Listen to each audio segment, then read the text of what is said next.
like everyone else around the country, you have all been in lockdown, and I know you have 7 children. You've taken in one of their friends, so it's been 10 of you all together. How has that been? Well, apart from the fact that, of course, there's a lot of anxiety about all the concerts that have been cancelled, and A levels cancelled, and graduations cancelled, and all that, all their lives being stopped. Apart from that, of course, it's been a wonderful family time. So we've been really lucky to be all together, and it's been great in that sense. Yeah, it's been a time that we won't get back again, really. I mean, we've been together now. It's approaching 4 months, because it was the 18th of March that they all came, and what are we now? We're not that far away from the 18th of July, so you know it's almost 4 months, and yeah, we're all still talking and getting along. So yeah, it's been good. That's good to hear. So obviously the reason we're having this conversation now is because you and your family have been filmed as part of BBC's Imagine series. Can you tell me about, obviously this was filmed in a different way with cameras inside your home as opposed to having a crew because of social distancing measures. But even though you're used to, and your children are, being in the spotlight because of their music, how has it been having the cameras inside your home? Well, I think at some point you forget they're there. So then there's always the worry that did you say something that you wish you hadn't? Because obviously when crew are there, you're always sort of on your best behaviour, even though you might try and be natural. I think when the cameras are there, of course, initially you might, but at some point, if they're there for a whole day, or they came on the cameras are there on the front, they were there for 24 hours. At some point you just lead normal life and you just forget. So in that sense, we forgot about it, really. We carried on as normal. Of course, when they were playing music and performing, that was a different moment. But there was a lot of time we were just having fun together. So I think that lovely, relaxed, natural atmosphere comes out in the film, actually, which is lovely. And there is one point in the film where, Kadi, you appear to get quite emotional at the children performing, and I just wondered if you could tell me about that, and also both of you as parents, if you could explain how it feels to see your children doing so well in their various different instruments. I think the reason I got emotional at that point is it was all the 7 of them playing together, interacting with each other. And it was a piece of music that they had worked out together during lockdown. So it was very much music of the moment. And I thought how wonderful it is that they're all together. They're expressing all of this at the same time with each other. And I thought this was a beautiful moment that couldn't have happened without lockdown, and was both sad, happy, wonderful all at the same time. Yeah, and I think and actually the music itself is from Fiddler on the Roof, and I think the piece where you're actually visual is quite a, because the Fiddler on the Roof is essentially about a family and their children, and and it's quite a moving part of the film, I think. So it's quite poignant, actually, in many ways. Yes, and I think I got emotional because the words of that particular part are sunrise, sunset, and it talks about children growing up and then how they grow up and then they leave home. So I think I felt this is a very magical moment, but it's not forever. Throughout lockdown, your children have been performing on live on the internet, obviously something they're not able to do in person at the moment. And in one of them, I know that you read out a statement in relation to what happened in America with George Floyd's killing. And I wondered if you could just talk about, creating in this moment, also why that was something that was so important for you to do. That was a very difficult 2 weeks for the whole family. I think we were just utterly heartbroken. We were in a space together where we just felt that things had become incredibly tragic, and we just wanted to express how we felt together. And I think that the reason this playing of the Alleluia came out of that. We just wanted to say, look what's happening, something's got to be done. And it was a huge family outpouring of grief, I think, at that moment. Yeah, and I think it was, it was something that happened that,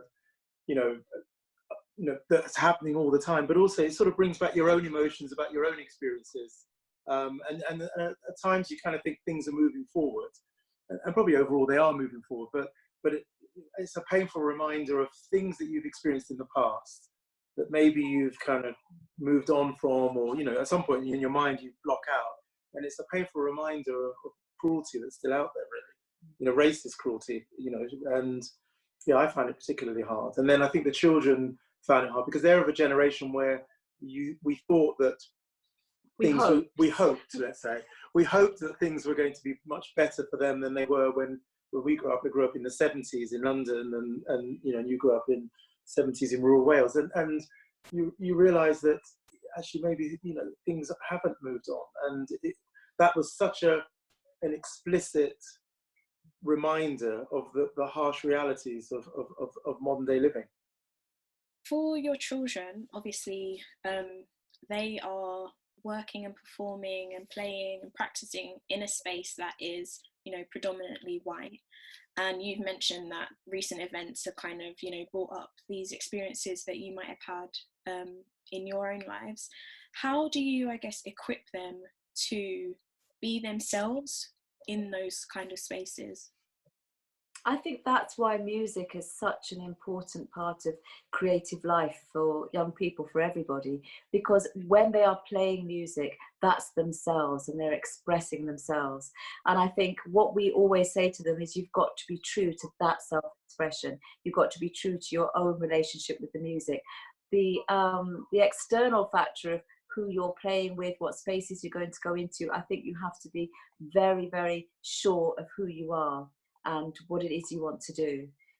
It's very difficult to equip people for the world outside, except to say that, really. Yeah, and I think they do benefit from having each other, actually. Yes. I do think they benefit from being a good family, and they've probably benefited from the fact that some of them have done well, in maybe competitions that, that ordinarily they maybe not have expected to win. So I think that's given confidence to all of them, and so I think they've brought themselves along. I don't know if it would have been the same if there were just one or two of them. I really don't, really. Because I think if you see someone who is like you doing well, you know that you can do it. And I think if we were just one child in the family, that would be more difficult. So you talk there about seeing people who look like you doing well in an area that you want to pursue. And I know that's something that Sheku has said as well, that's one of the things he thinks is inspiring young people, especially young Black children, to get involved in classical music. Yes. But I know that you have said before, Kadi, that this was in 2019. So I just wondered if your views have changed, that there won't be another Sheku from a state school because of the way that things are going with funding in terms of music lessons and the curriculum. And I wondered, is that something that you still believe to be true? Have you seen any changes that you are sort of supporting and encouraged by in that area? I'm very worried about it. I think what I meant when I said that was the way things are going, if it carries on with the music budgets shrinking in state schools, there can't be another Sheku, because how on earth can anyone have the money or the chance or the access to music? I am hoping that out of this COVID-19 crisis, that the government will realise how important it is to fund music. So I'm just crossing fingers that somebody out there is listening. That's all I can do. All we can do is hope and keep fighting for that. And I just wanted to go back to initiatives that are, I guess, working on changing the landscape of classical music at the moment. Obviously, in this time, we've seen a lot of organisations and companies get behind this anti-racism movement, and whether that's Black Lives Matter or anything else, and say that they are going to either direct funds to certain initiatives which are focused on improving representation, or support organisations already working in those areas. And I wondered for you what you would both like to see to sort of push those changes forward. I think, well, one of them is I think for our area would be funding music in state schools, because I think that's how you reach Black children. That's how you reach them. You have to reach them through state education at a young age. So I think that primary school level is absolutely vital. There's no point going to the age of university level and say, let's have lots of initiatives there, because children have missed out well before that. So I would always target younger children. Yeah, I think the creative arts, you know, Yeah. I mean, someone said that all children are born creative, and we sort of educate them out of that. And I think, it's Ken Robinson, wasn't it? But, you know, and I think, you know, I think all children, and we're talking about Black children, so, you know, all Black children and all children are born incredibly creative. And that creativity could be music, it could be drama, it could be dance, it could be whatever, sport. It could be something that they're able to express themselves. And I think if you grab that creativity at a young age and then and give them the opportunities, then two things will happen. They'll either, you know, become that, right? They'll either become a dancer or a classical musician or a pop star, or at the very least they'll have got something that they'll have got huge confidence from. Yeah. So that when if they go into something that's completely different, if they become an accountant or whatever, they will draw on those experiences from their youth that will then give them the confidence to progress in other fields. I'm not saying accounting is not creative, but I'm saying other sort of more traditional fields. And I think that's the important. I mean, you have to get that when they're very, very young, and you have to support them through into their teenage years. And at that point, I think when it's part of them, they'll then be in a position to then say, this is what I want to do for a living, or this is just something I'm going to do that's going to be a huge part of my life.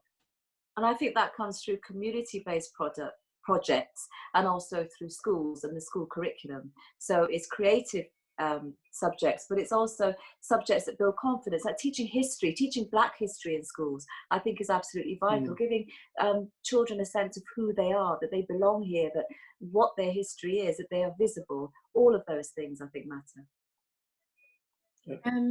And obviously you've managed to have success with 7 children, getting them to be passionate about classical music. And it didn't necessarily have to be that, like Stuart, you've explained, but what advice would you give to other Black parents who want their children to enjoy classical music, not necessarily become successful, but to just enjoy playing an instrument?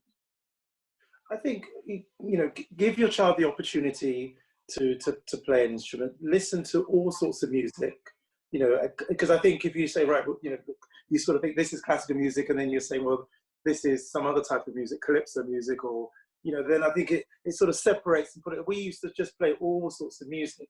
And it could have been, we're driving wherever we were going, we could have been playing Rachmaninoff, or we could have been playing Snoop Dogg, or whatever, you know, probably a bad example, but you know, but it's true, great music, you know, or it could have been whoever, you know, Bob Marley and Beyonce, it doesn't matter, you know, they're all good music, right? And I don't think there's any less talent in one form versus another, you know, and you know, Sheku will often talk about Bob Marley, and you know, because the guy was a genius, and you know, and so I would encourage the parents to have their children listen to all sorts of music, but also just outside of music, I would just encourage parents to realize, you know, have really, really good role models, Black role models they can look up to.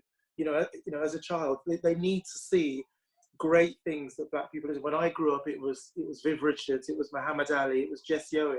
Now, I don't think my parents sat down and said, okay, we're going to now talk about, but I was just exposed to those, and I thought, well, if these people can do great things, then I can do great things. And I think that there's probably a lot of Black children out there who don't realize, you know, great Black people, present and past. You know, and I think you just have to teach your children these things. So I think if you want a great classical musician, you have to have a confident person. So role models don't have to be just great classical musicians. They also have to be people that you can identify with, who can say, actually, you can do anything. So I think if you want your child to be a great classical musician, yes, you've got to get them to listen to the music, go to the concert halls, play the instruments, but also be confident. Yeah. Can you talk to me about traveling to Antigua? When do you think you'll next get there? Yeah, I mean, the very sad thing is, we were meant to be going to Antigua the day after my birthday, which was the 19th of October, of March, sorry, on the 19th of March. And so that was at a time when it was unclear what you could or couldn't do. And it was literally, I think, 3 days before, we spoke to the High Commissioner who organised the trip, the High Commissioner for Antigua, and we agreed it just didn't make sense to go. And actually, had we tried to, a few days later, it started to snowball. So Antigua stopped flights. Yes, and Antigua stopped flights at that point. So that was very, very sad, because that's something we've been doing for a number of years. We are looking to organise another trip next March, April time. So as it stands at the moment, we should all be going back. It's called Playing to Inspire, is the sort of musical tour. And the plan is we'll go back there 2021. So let's see. Can you tell me a little bit about the impact that project has had there? It's been, I mean, it's when we first went, it's been lovely, actually, because when we first went, it was more just the children going around to schools, which was really, really good. Going around to schools, playing concerts, talking about, classical music or music in general, and it was really hugely attended. I mean, it was a huge number of packed, assembly halls, and then since then they've set up public concerts as well. There were public concerts, there were fundraising concerts, so it was really, really good. And then it's progressed. Then in the last couple of years, they set up an orchestra called the Antigua and Barbuda Youth Symphony Orchestra, and the children have been sort of mentoring and coaching along with other musicians, and we've seen children that we've come back to, how they've progressed, and the orchestra's getting better. And so I think the idea is just, this is something that we want to continue. And actually, in many ways, it would be lovely to have Antigua, just because that's a personal connection for us, but to have Antigua as a sort of centre for that type of music, along with all the other great things that go on in Antigua. But they seem really keen, so we are. Yes, fantastic. Yeah. Kadi, your background, Sierra Leone. Is it something you'd think about expanding? I know when I spoke to Sheku, he said that he hasn't yet visited Sierra Leone. Is that something you have in the works? Would you expand the project elsewhere? Definitely. I mean, we were meant to be going to Ghana this December, and we were hoping to go to Sierra Leone in 2021, but of course everything's been suspended. So, but definitely that's something the family would really love to go back to Sierra Leone. When we first got married, it was in the middle of the civil war in Sierra Leone, and it's been very difficult for us to get back, but it is something that we definitely would like to do. And will do. And will do, yes, definitely.